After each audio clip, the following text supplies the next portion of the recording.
Hello and welcome to our TikTok Live /podcast transatlantic watch party, in which Dan in Canada and Cara in the UK watch telly together, sort separately, and then discuss it together. And today we are discussing Pan Am Episode 8, Unscheduled Departure. Yeah. And I said this before you got here, Dan, but just in case again, the Americans appear to be back already. So if there are any Americans here, we are glad to have you. Yeah, welcome all American friends who were panicking. The last few days, I tell you, the last few days on TikTok have been like nothing I've ever seen before. As far as the heartfelt goodbyes and everyone, nobody knows exactly what's going to happen when the U.S. obviously the Supreme Court upheld the ban for TikTok. So as of today, January 19th, it is now illegal. Can't even define really what it means, but immediately TikTok puts up this warning, I guess, is what happened, right? Did you see that? It was like I saw everyone's screen grabs of what they were seeing. Yeah. Like, you are now no longer allowed on TikTok, but we are hoping that President Trump will help us out. That was it was weirdly phrased, hey?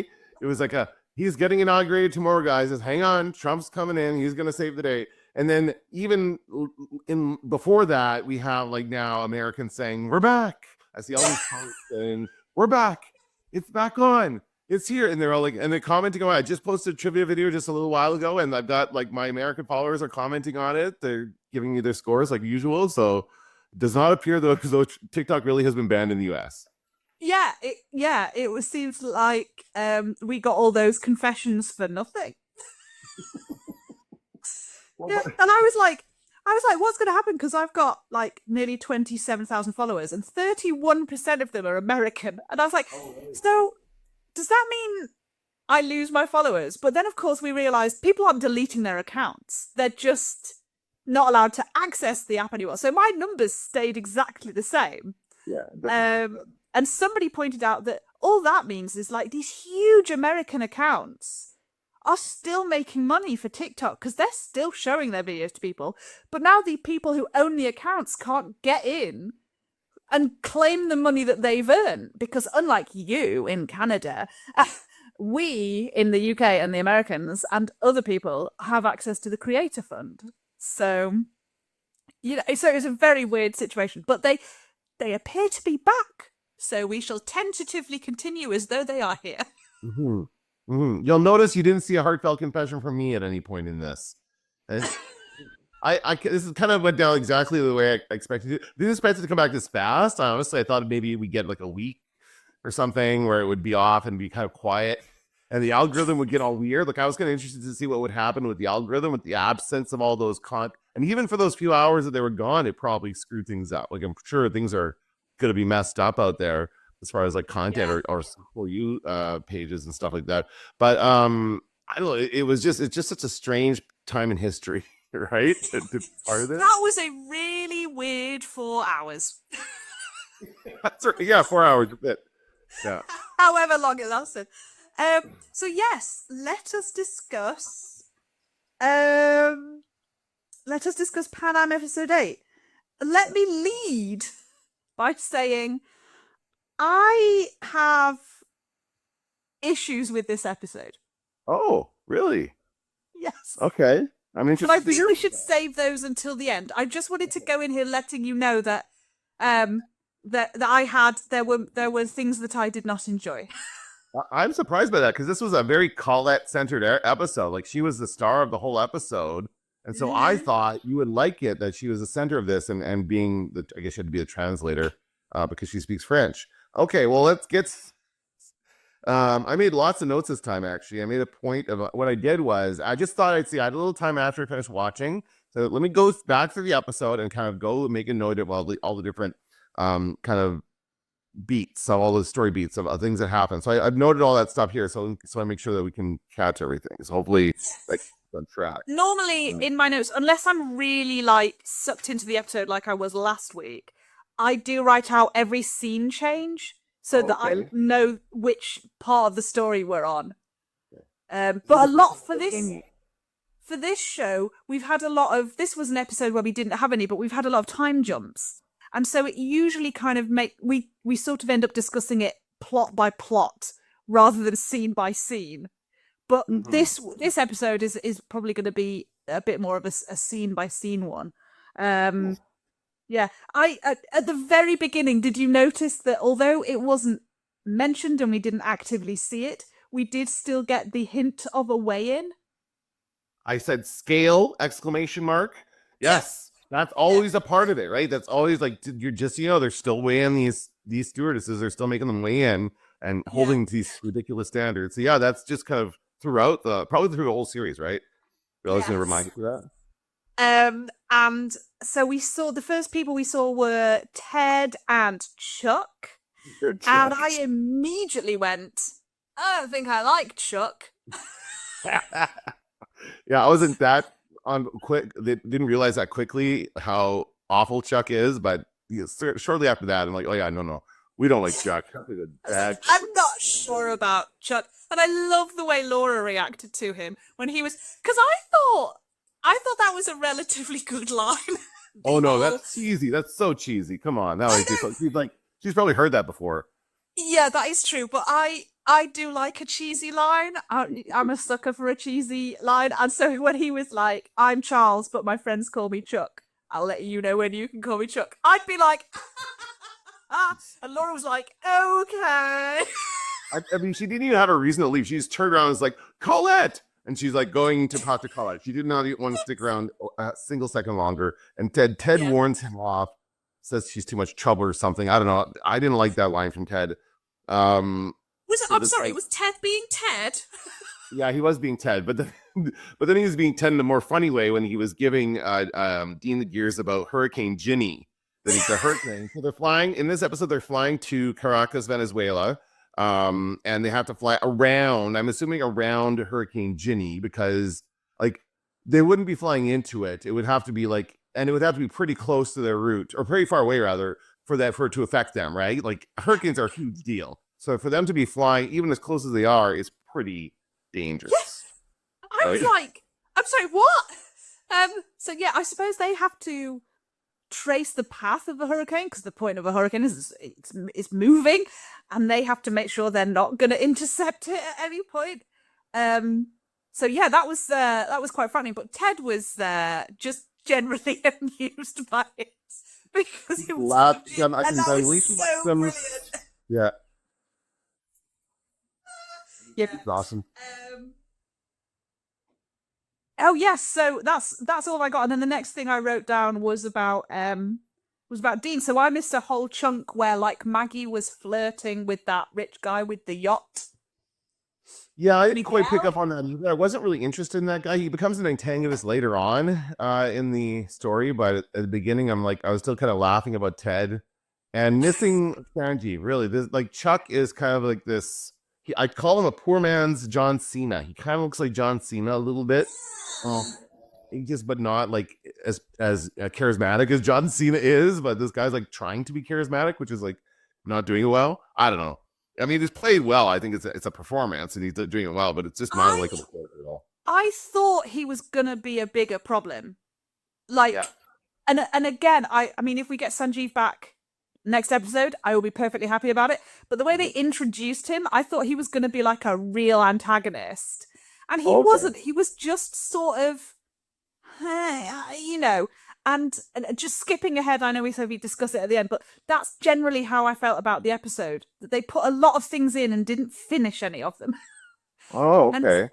And, so I thought Chuck was going to be like a bit more of a problem, and he wasn't really. I thought Miguel.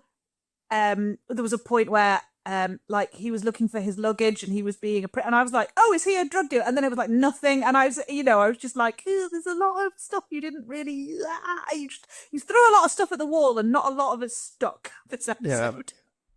I get that, but I think that the purpose of Chuck in this episode is to be that I hate the term negative Nelly. Is that a term you use? Have you heard that term before? We have negative Nancy. Negative Nancy. I don't like that they always use a woman's name for that. Hey, isn't that awful? It's like, let's say negative Nick, negative Nathan. Let's call her negative person rather, though. It's a common character trope. If this was a Star Wars Nerds podcast, which we do with my friend Kenton, we would say he's the Captain Panaka which is the guy in Star Wars Episode 1 who's always negating whatever the main characters want to do. He's like, I don't like that idea. I don't think the Queen would like that. He's always kind of naysaying. And that's a thing in film and TV where they have a character who's always like doing that so that the audience isn't always like, it gets the audience on the side of the protagonist, right? So that everyone, shut up, buddy. And then they're all like saying, shut up. Like, I think at one point someone told him to shut up, and I thought that was brilliant. I just love that. Did someone actually say shut up, Chuck? I think Ted did towards the end when he was. Anyway, so that's the purpose of Chuck in this episode. And I don't know if we're going to see him again.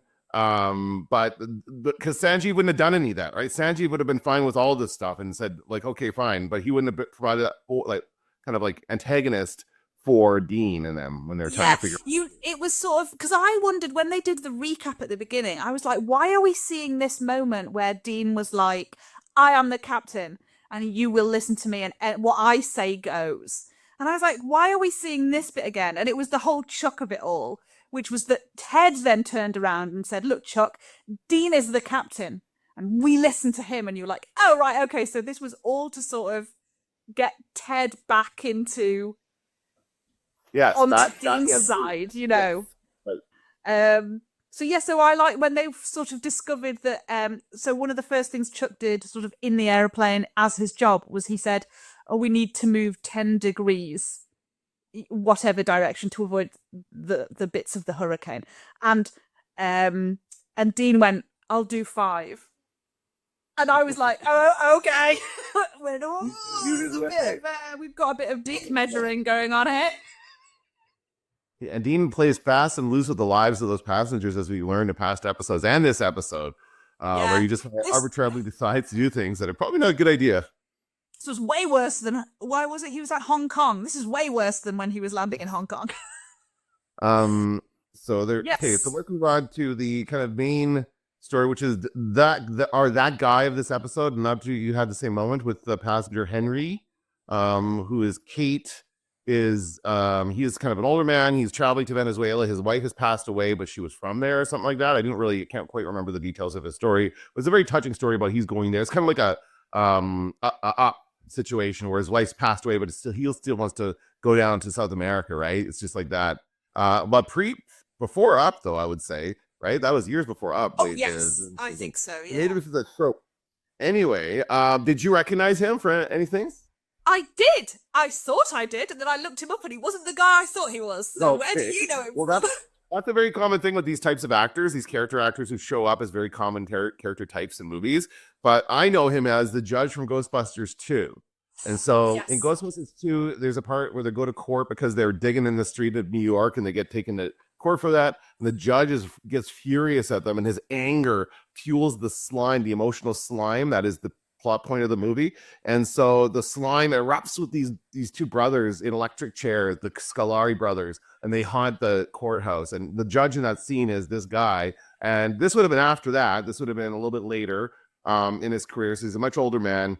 He's not getting angry. He's much calmer, but he does have a heart attack. That is the main problem, is that they're in the air already. They're flying. And he has a heart attack. He's like all of a sudden clutching at his chest and feeling his arm and everything. And he's like going into cardiac arrest. And so Kate's like I was kind of surprised she didn't know what to do. She didn't really seem to know what to do in that moment, right? Yeah. It's kind of weird. They don't seem to have like first aid training. Right. Which surprised me. Do you think that's like common, or do you think that's accurate for the time that they wouldn't have bothered with that? I have no idea, but I'm sure that's the kind of thing you think they'd have looked into to sort of be accurate on. But these days I can't imagine that air stewards and air stewardesses, flight attendants, that's the word. I can't imagine that they don't have basics, like first aid training, CPR training, because I was the first aider at a number of places that I worked at. They were just office jobs, so it would astonish me if every flight attendant was not sent on a basic first aid course. But when Laura gets the manual and she's like, make him comfortable with cushion, that's it? And Maggie's like, it's useless. I told you it's useless. Like, it's just like not going to tell you anything. It's going to be helpful. Maggie was hilarious from this episode. So they're just propping him up in that nice little bit in first class, that little lounge area. Like, he looks so uncomfortable. Yeah, and they're just holding him back, like when they're going through the turbulence, going to land. She's like holding him back against the wall. I made a note here that said they could have used the 911 crew in that moment. Too bad it wasn't like 40 years later. Call down 911 and get somebody to talk them through the medical procedure for helping somebody. So they decide to land in Haiti. This is the decision they make because they can't. They're limited to where they can go because of the hurricane. They can't go to Miami or something. Like there was a Florida. That was Chuck's suggestion, was that they go to Miami. The hurricane closed, right? Yes, and so Dean decides they go to Port-au-Prince in Haiti. And I had to Google Haiti 1963 just to see what they might be getting themselves into, and it was not good. No, I was not very familiar with this history at all. But this is a time in which Haiti was taken over by like a dictatorship, like a his name was Papa Doc Duvalier. He was this famous. He's up there with like the big ones, is Mussolini and the big H guy. I don't even want to say it on the live because I'm afraid something's gonna happen. But you know what I'm talking about. Anyway, he's up there. He's up there with dictators, right? Evil dictator. This guy over there, and the M guy over there, and the H dude up there. Yeah, them. Right. You know what I'm talking about. I absolutely do. Yes. Papa Doc Duvalier was a famous historical figure, and so there he is taken over, and the American troops have left. So there's no Americans there at all, and they're calling into the airport. That was a very, very tense moment because they're calling into the airport, and they're like, "We need lights. We're coming in," and Dean just goes for it. He doesn't care. Like, that's the thing about Dean. He's like, "I'm made this decision. We're gonna do it. I don't care what they say. Give me lights now, or else we're gonna crash." Genuinely terrifying. Yes, it was. Because like those lights came on way too like. It was like they were almost right there, and those lights were like, "Oops." But equally, how close was he? Like, he was right in the middle of those lights. I mean, Dean, well done. It was some Athena Grant landing. That was, you know. Well, hey, he is the youngest pilot captain in Pan Am, right? That's the yes, reason. He is for a reason. And so the thing is, of course, that they are trying to get hold of air traffic control. And they're only getting a French-speaking guy, and they're like, "Well, this is wrong because air traffic control have to speak English," which I didn't know, but makes sense, I guess. And so they were only getting a French guy, so then they get Colette, and Chuck's like, "You're letting her be on the radio?" Like, Chuck, shut up! This is not the time to be, you know, thinking about the rules, unfortunately. So they eventually do get the lights on. And they land successfully, rather bumpily, but successfully. And Henry is not dead. I assumed that, you know, like, but he was like sort of chatting to people. I was like, wow, he's doing very well. It was an immediate thing, right? Like sometimes, and I don't have a lot of experience with this, but I have heard this from other stories and movies I've seen that when you have a heart attack, you know, it could like pass. And then you're still in pain, and you could have another one really quickly, and you could die from that second one. And like it could take a while before that happens. But the problem is you need to get like a doctor to figure out how to save you. Like a regular person can't. So they're trying to get a doctor. And then when this is one of my funny moments. When they landed, there were two guys in a Jeep with guns. And everyone was like, "Yeah, this doesn't look like the sort of landing crew that we need. This could be a problem." And Colette goes around and she's like shutting the little blinds on the windows for the passengers, going, nothing to see. And I wrote down, "They can open those back up, Colette." And they did. Yeah, well, I didn't order that too. Hello. And so then they talk to these guys who are just these two, like, kind of know what they just have been ordered to guard the airport, I think is what's happened there, right? They just, those guys that Papa Doc took over, they left two guys there to guard the airport, and that's it.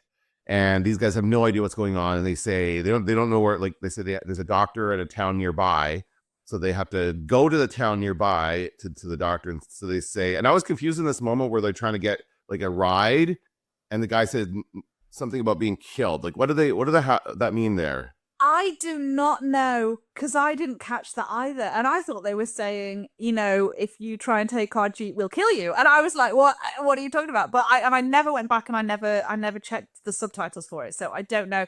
But Colette decides, or understands that they want money. So she just takes everything that Dean and Ted have on them. Always have cash when they're working, right? Yeah, and then Dean sends Ted with her as the driver, and she's like, "Do you not trust my driving?" And of course, we know he doesn't because she drove his car. And his airplane. Yeah, but she was right. Yeah.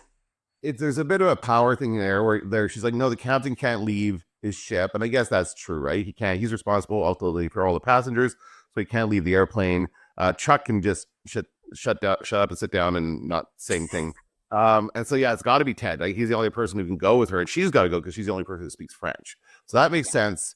So then they hop in the Jeep, they start driving, and Ted is a nervous talker. Ted is a hilarious nervous talker. He just is babbling about stuff as they're driving, and Colette's just like so tense, just like, why are you talking so much? Like, they're both like, why are you like this? Because you're the opposite of me. That was kind of a funny moment with Ted and Colette. I like that. And they're driving through the darkness of Haiti, and they come across two bodies on the ground, and they're not sure if they're even dead or if they're like a plant, like, are they going to jump up and we're going to be surrounded on all sides, like, is this a trap? And then a girl comes along, a Haitian girl comes along, and she knows where to find the doctor. Yeah. So Colette brings her into the Jeep with them, and they drive around the bodies, and they go to find the doctor. And is there something before they get to the doctor? Is there another scene somewhere? Is that just Henry and Kate talking, Yeah, it's about Henry's backstory about his wife and that kind of stuff. So there's a nice scene between Henry and Kate there. And Henry, or Kate rather, is really like connecting with him and keeping him calm and relaxed, and they're having a nice moment. I like those scenes. And he's a very good actor. That actor. Sorry, go ahead. Yeah, they were lovely scenes. Kate was at her most charming. She can be so charming, and she's really turning it on for Henry. And they've both had their hearts broken. And he said that he had his heart broken by a redhead. So she keeps talking about her redhead, which, as we know, is the Yugoslavian guy. Yeah. And I thought it was cute. They were talking about his Henry's wife was called Blanca, which means white, which they thought was funny because she was a redhead. And so it was just a very sweet little scene. And then we cut to a point to which I did not like Colette. Okay. Because she went into a tent with full of people with hideous injuries and one doctor and no real treatment available to them. And she walked up to that doctor and said, "You have to help us." And he said, "I clearly can't." And she said, "If you don't help us, you'll think about it forever." And I was like, Colette, what the hell are you talking about? Like, and I know, like, it seemed such a weird thing for her to say. I would never have expected her to say that. That she would look around this amount of horror happening and be like, "Yeah, but you need to come and help us." It absolutely astonished me that she would do that. I was very disappointed. Yeah, I guess so. I think the whole moment they all kind of they had a bit of a reality check because they rolled in there going, "Hey, we're the Americans. We're Pan Am. We need help. We have an emergency." And this guy's not, "Yeah, so do I. I've got injured civilians and kids and people who've been killed during this uprising that's happening in our country right now. There's bigger stuff going on here, and you guys have to live." And then he goes on to say that he could even get in trouble for helping them. Like, if the people who are in charge right now find out that he's helping Americans, then he's going to get possibly killed. They would just show up there and just shoot him down, right? So, and his family. And his family, yeah. He's afraid for his life. He's afraid for his patients. He's got no reason to help them. And I was like, yes, he's absolutely right. He has no reason to help them right now. They're screwed. Yeah. And I know it was for us to be like, oh, here's the moment where they realize what's going on. But Colette just didn't seem to get it. And I was just like, of all the people, the two people they've sent into this situation that I would expect to be much more like, you need to help us because we're Americans, I would have totally anticipated that would be Ted. Yeah, no kidding. Yeah. And so, yeah, it was like a little like out of character alert for me. But the doctor did an unbelievably decent thing and gave them a tablet of nitroglycerin, which they were to take back to the plane and place under Henry's tongue. And that was that was more than he could do, you know. So they sort of are heading back to the plane. And Ted realizes that Colette has the complete plan that she's going to take this Haitian girl back to the States with them. Well, and then the girl is following them as they get off and they go onto the plane. The girl's following them and getting up to the plane. But before to get to that, there was a scene that Dean works out that they don't have a long enough runway to take off. Yes, So that's the problem. Yes, yeah. So they do. The only thing is that when the Haitian girl is getting into the Jeep, Ted's like, you can't come with us. And Colette says, I told her she could come with us. And that seems to me to be saying the whole way. She's coming with us all the way to America. But yes. So then we get the scene where Dean is looking at a pile of rocks because the runway has been damaged. He assumes by the hurricane. And we never get any information to say it's not. It looked more like a bomb blast to me. It looked like something that exploded someone destroyed the runway so that nobody could land there, right? Or take off. Yeah, like that was definitely seemed like a possibility to me. And Christina Ricci walked over to him with her sexy walk. Like the way that woman walks in that pencil skirt is illegal. It's unbelievable.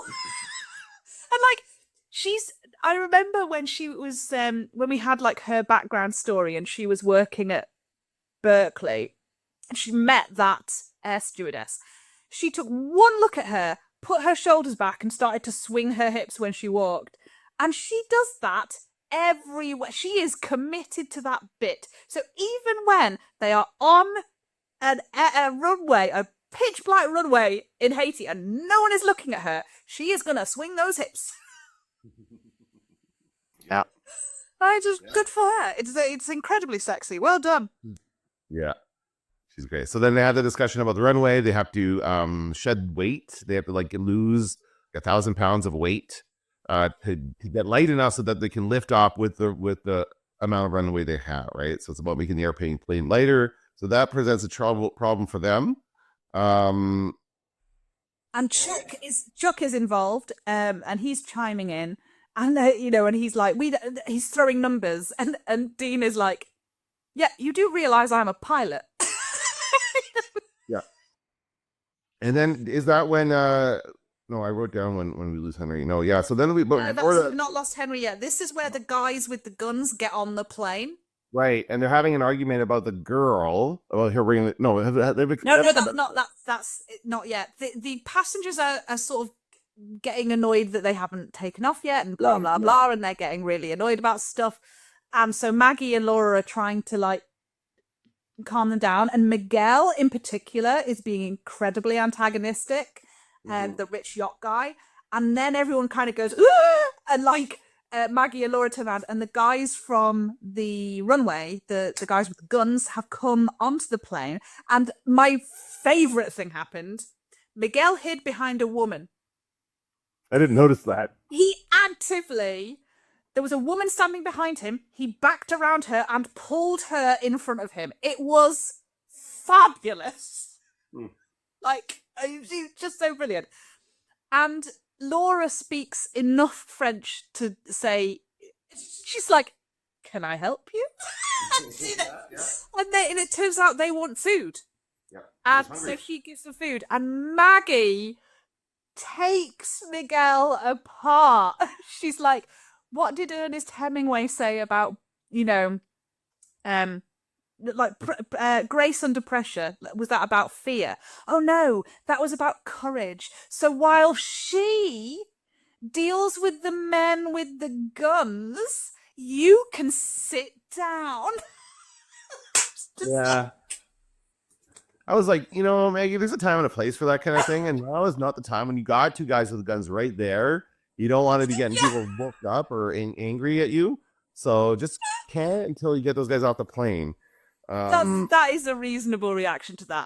I thought it was wonderful, but yes, maybe she could have slipped off a later. She was obviously feeling supremely confident now that she knew that the guys only wanted food, but they're still in her plane with guns. I wouldn't have.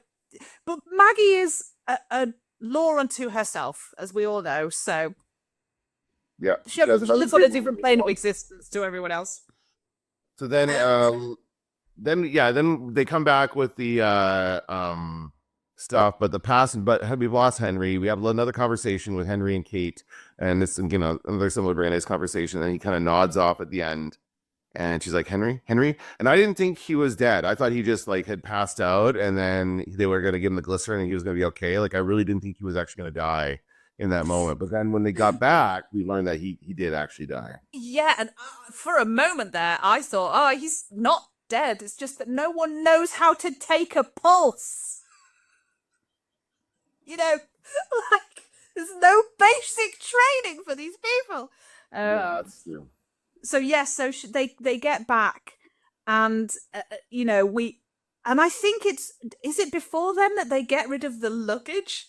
They tell the passengers it's during this time, so they're getting everyone. And Dean tells everyone that they have to have like passengers getting worked up about it because they want to get out of there. Dean has to tell them they have to lose all their personal items, right? So they have to like get all the luggage off.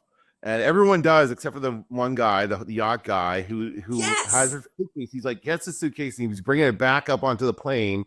And was it Dean that stops him? No, it's Maggie. No, but Maggie. Well, Maggie comes up from behind him and says, "Excuse me, can I help you with that?" Can I help you with that? And she pucks it right over the side of the stairways.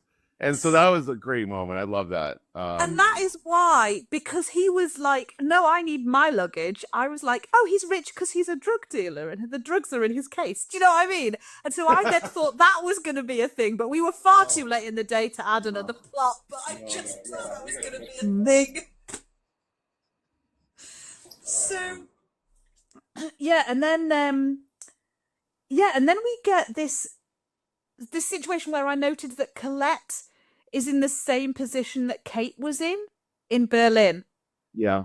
So Colette is having to like fight for this woman's life, just like Kate did with the other courier in Berlin. And I thought it was a very an interesting sort of callback sort of situation. Yeah, I didn't think of that. Yeah, that's a good point. But and then she gives Dean essentially the same speech she gave the doctor when Dean's like, we can't take her. She's a stowaway. We will all get into huge amounts of trouble. And she's like, if you don't do this, you will think about it. And I was like, did you already do this speech? Yeah, and I totally didn't think he was going to go for it. I actually wrote down, he made the right call when I thought he was going to say no.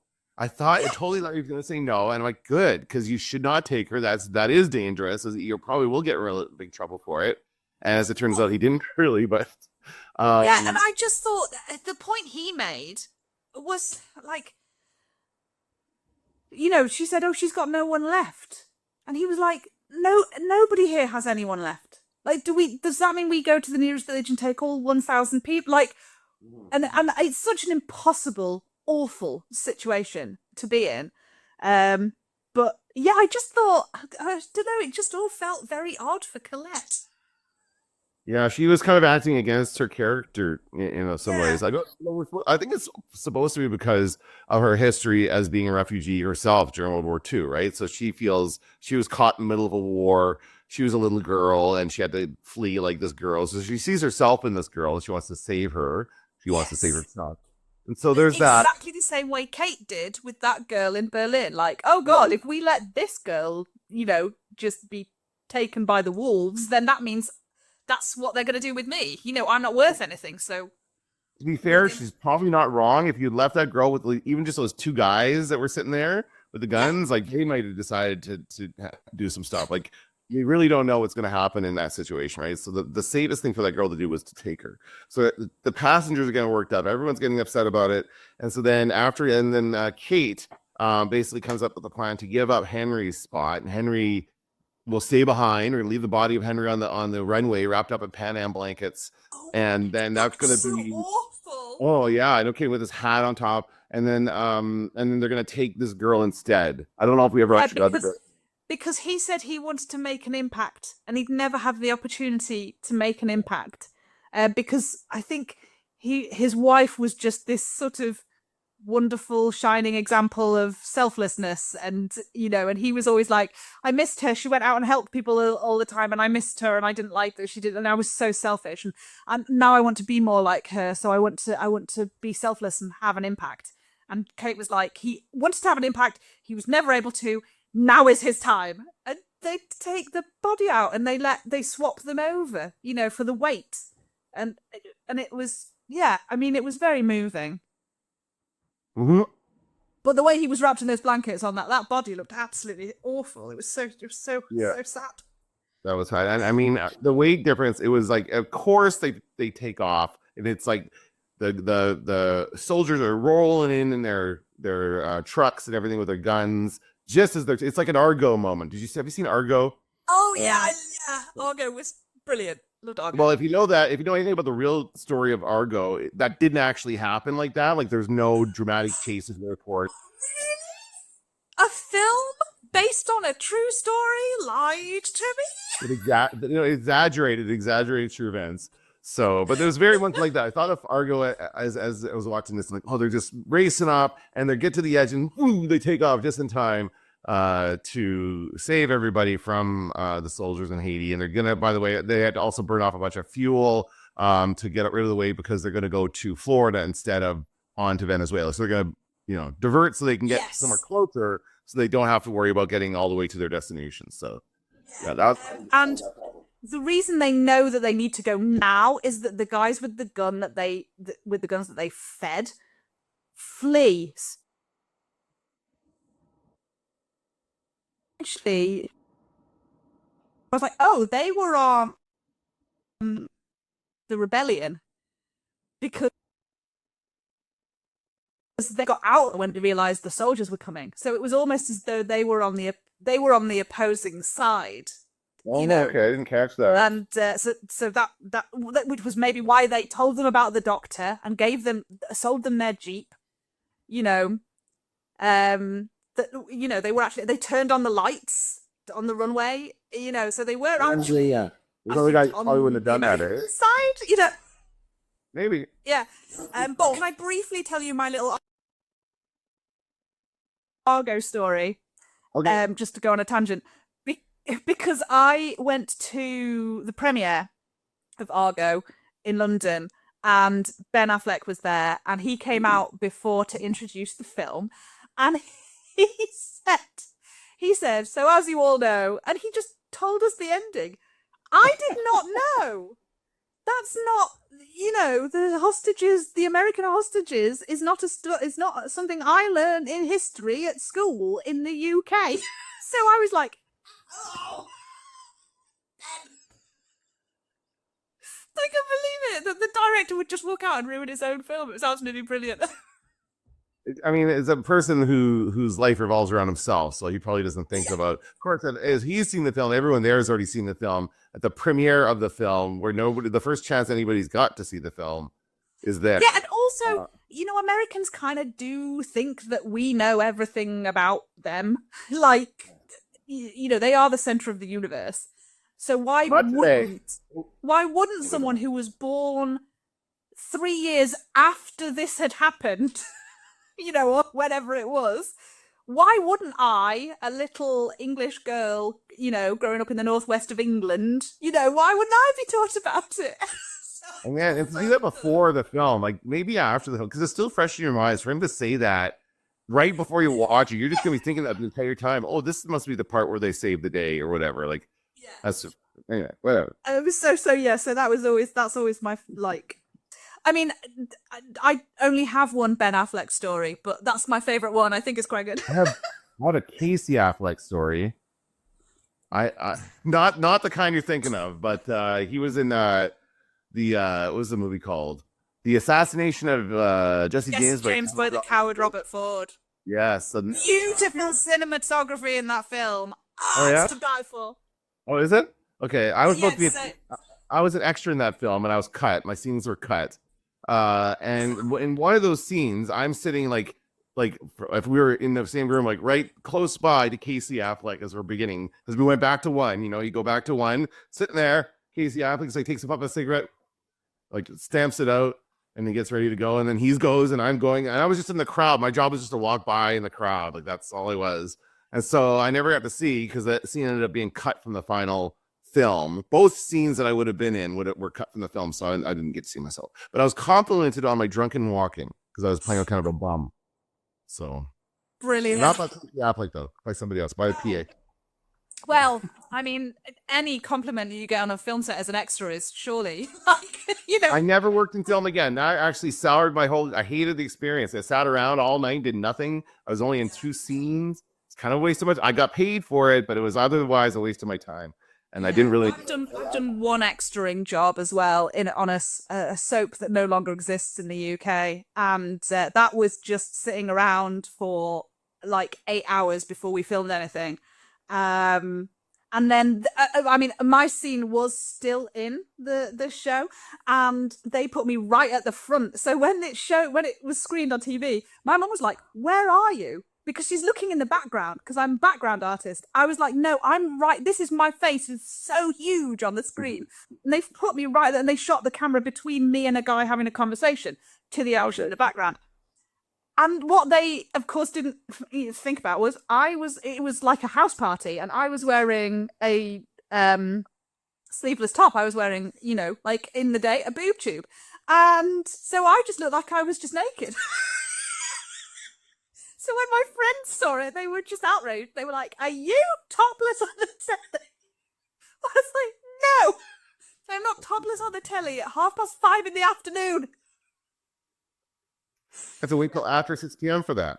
Okay, let's get back to the show. So they fly off in the nick of time. They get out of there. They get back to Florida, and then they land. And Kate calls in a favor to help the girl. So Kate and they owe her. Come on, after all the crap they put her through, they owe her big time. They and do. He's like, and he acknowledges that, right? And I wrote down, "Oh, Richard, Kate has you wrapped around her little finger," and rightly so. Yeah, we'll see how that goes in the next few episodes. Yeah. But I'm, you know, the far-reaching fingers of the CIA, they can basically affect any other part of the government, just like caught by with a phone call. And they have these guys with like clipboards who obviously want to take this girl away. And she's like, just wait. And I guess they're waiting for her to get the okay from him. And then there's a big hug, and then those guys are gone. Like, I don't understand how those guys just give up on that, right? Yeah, those guys don't know yet that their job is done. Why are they leaving? Stick to your guns, guys. Come on, you've got a job to do. That was weird. Yeah, but also we missed the good Chuck moment, which was when they managed to take off. He said, "Nice job, Captain," and I was like, "Thank you, Chuck. Well done." Like, it was just a really pointed, you know, yeah, well done. You made it. I know I said you couldn't, and you did. Well, that's a character growth with Chuck. Good for Chuck. And then we had an "I am Spartacus" moment. Yes, I wrote that too. I am Spartacus. I wrote that because that's exactly what happened. They were all, because while Dean is getting reamed out in the office, he's getting screamed at by his boss. The 4 stewardesses are just sitting there waiting, and then this woman walks up and says, "Which one of you brought an unauthorized refugee?" Blah blah blah, and she goes, "I did it," and then "I did it. I am Spartacus. I am Spartacus." They all stand up together and they all say, "We all did it." And she's like, "Oh, I see what's happening here." And she just walks away. Yes! And that's it. Like, you gotta be kidding me. She would just hire all 4 of them in there. 4? Yeah. And why not? Suspend all 4 of them. You've got tons of stewardesses. Come on. Yeah, and I like that Maggie was like, "No, it was me. If you ask New York, they'll tell you I'm the problem." I was like, I totally believe it was Maggie. And yes, so I wrote down, "I am Spartacus." Oh, it worked. Because she kind of looked pleased with them. Before she walked away, she was like, Okay, Yeah. I see what you're doing. You know, and so it was like, it was weird. I wonder if they shot that with like her saying that line in so many different ways. Like, one, she was pissed, one, she was happy with it, one, she was, you know, and then they just sort of saw which one fit the best. Yeah, that's good idea. I bet that's what they did for sure. So she gets off the hook, and so does Dean apparently, because Mr. Tripp has such a affinity for him or whatever he said. And I was at first I thought that was going to be Juan Tripp yelling at him. Like Juan Tripp would be pissed off about this as well. Everybody would be pissed off about this, and I'm so shocked he does not get suspended, at least suspended for time for doing this. Like he just gets off with a slap on his wrist because he's kind of a favorite of the boss. Basically, is what they're telling us. And I'm like, I don't know if I buy that. Yeah. And then there was kissing. Oh, yes, that was nice. I liked that moment where she raced behind. Yeah. And he was very surprised. But pleasantly surprised, I think. You like that? Colette was kissing him, and I just wrote down kissing in all caps with about 7 exclamation marks. I was very happy about that. Poet kisses Dean. Yeah, and so that was nice. And that's how they ended it, just on that note. And so those two are now together, I guess, as an item. They're gonna start dating, and maybe, like, I don't know, you know, they seem to like they're on some kind of roller coaster, so I don't know if they'll be like just like a solid couple by next episode. No, I know. They're gonna start, and then we're gonna see them go up and down for sure. I'm sure that's part of it for the few episodes that we have left. And everything else, I mean, everyone else, like, it was a really good episode in that it had a very like tight story. It was told very clearly. The plot points, they all moved along very, very quickly, and it was just all very, very engaging. I really loved the whole story. This episode could have been a movie. Well, I think that was part of my problem with it. I found it really shallow because I felt like they wanted to tell the Haitian story and they didn't quite know how to get into it. And so then we got this barely there, like, it all felt so forced just to sort of get them into this dangerous situation. And I was like, it sort of felt I felt a little bit disrespectful. That I know we got that great scene with the doctor, which absolutely showed put the Americans in their place, and the French lady. But it and also there didn't seem to be, they hadn't like invested in any of the Haitian storyline. Like, we saw them driving away from the doctor's tent, and we heard gunshots.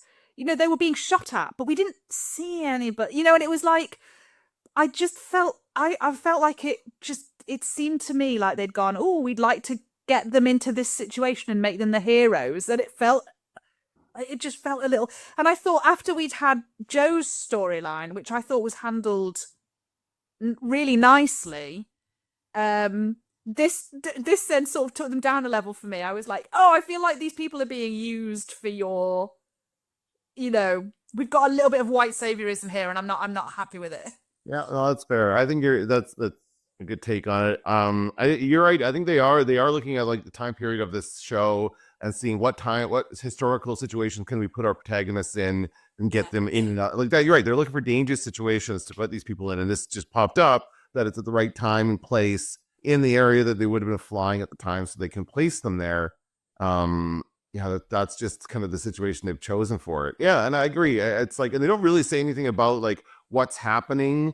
It's not really like, you know, you would have to Google it. I guess Google would have existed when the show existed, but still, like, I don't know that that's something you can really rely on. You should include it as part of your narrative, so then it's part of the show going forward, and people will learn about what happened as they're watching the show, not after the fact.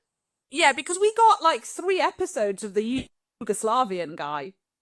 You know, and I'm like, because he's a hot Yugoslavian guy and he could be, you know, a good love interest for Kate and move her story along. But he did at least get 3 episodes to be, and I suppose got that special word, communism.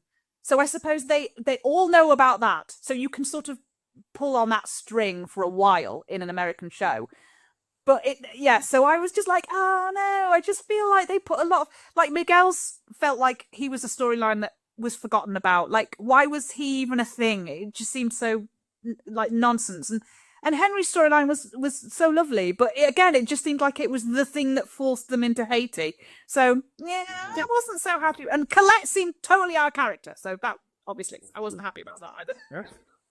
One thought I had just before we wrap up is that, or this move on to what we've been watching, is that I thought about the whole thing, and it's a problem that America's facing right now with regards to immigration, and Canada too, and I'm sure the UK as well, as far as immigration is concerned.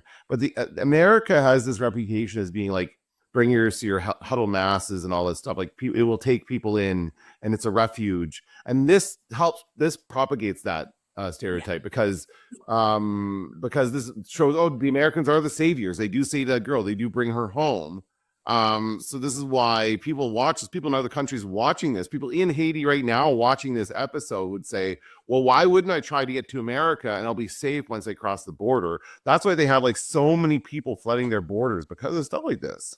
Yeah. You know, it's just and also, I mean, you know, like it is from what they're coming from, it is a huge improvement. But yeah, that idea that America is the best place to be and the safest place, and we will look after you, and it's not true at all. You know, no, it wasn't even true back then. It wasn't even true back then, right? Yeah, that's a very good point. So so what else have you been watching? I have been watching. Okay, well, I totally fell for the marketing ploy, but I managed to not have to spend anything for my streaming services, so I'm happy about that.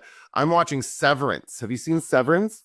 I have seen the first series, and because it's a show that requires absolute focus, that show, it's not you can sort of play a game on your phone while you watch it kind of show. So I've got some family stuff going on right now, and once all that's calmed down, I will get back to Severance, because the first series was brilliant. Well, what happened was I watched the first series. I had an Apple TV Plus for a while and watched a few of their shows a few years ago, whenever Severance was on the first time. But that wasn't the reason I had it. I had it for something else that I liked, and that just happened to be on at the same time. Might have been Ted Lasso. I can't remember. Yeah. So I had like that, yeah, because there was that early Ted Lasso craze, right? When everybody was watching it when that show was on. So after that, I canceled it. I wasn't really watching anything on Apple TV Plus. I just never really felt the need. Nothing coming out really made me want to subscribe again. But no, I'll just wait. I don't need to resubscribe. It's fine. And then they put out Severance season 1 on Roku for free.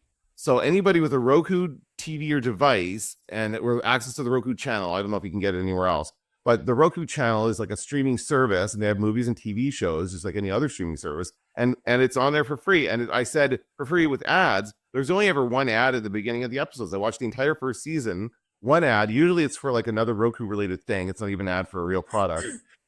You watch the entire episode of Severance, and it's amazing. So I've been watching that all week, and I haven't been able to. It's so like engaging. The theme song gets stuck in my head, and I'm thinking about it all the time. I'm thinking about like, what if I could turn my brain off at work? What would I be doing? And I just kind of think about all these things about it, and it just stays in my mind. And so then at the end of that week, and I finished it, I'm like, can I wait?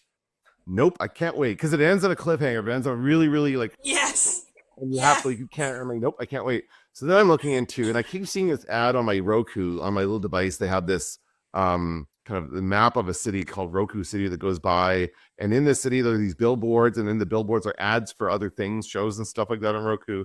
So I see this ad for 3 free months of Apple TV Plus with new subscribers only.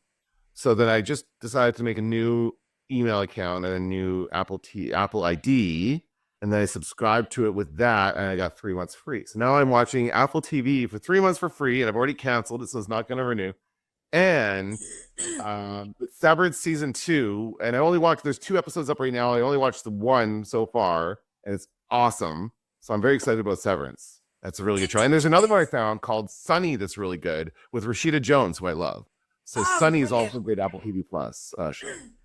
Did you see the thing that they did with the Severance cast in Grand Central Station? Absolutely brilliant. Absolutely brilliant. So yeah, I love that. I thought you were going to say, because didn't they do like Apple TV was free for like a weekend? And I thought you were going to go, so I just sat down all weekend and watched it. No, I didn't get well, I guess they didn't, not for Roku device people, right? I don't know how they would have done that, but not anywhere that I could access it. So I didn't see that, and I'd seen like Severance. They've been really promoting it. Those people again, they did that thing at Grand Central Station. He was on Colbert, and I'm sure a bunch of other talk shows as well. And so the hype got to me, and the story is just so interesting, and it's such a cool idea for a show. And It's just I love like really highbrow. How many like this highbrow science fiction concept and this like the ramifications of this idea that you can just turn your brain off and separate yourself in these two different locations it's kind of crazy. Yeah. Good show. So the concept is so brilliant, and there are so many layers of mystery that are going on. It's a fantastic show. I'll let you go in a minute because I know you're going to see Wolfman. And I will just say I finished Squid Game, and it was great.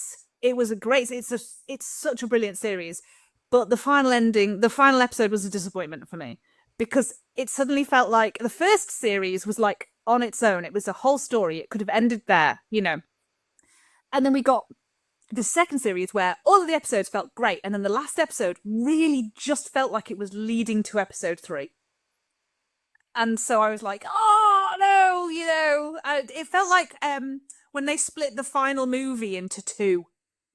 Oh yeah. Yeah, when you're watching the penultimate movie and you're like, well, yeah, I get that some of this is important and stuff, but it does just feel like I'm waiting for the final. Well, I'll tell you this. I didn't know that going into Wicked, I didn't know that Wicked was going to be a 2-parter. I was like very, very confused about that. And I'm getting to like, how much more is left in this movie? And why are we not wrapping up the story? Oh, because it's going to be concluded next year. So that was a little disappointing. Yeah, I had the same thing when I watched The Bourne Identity for the first time.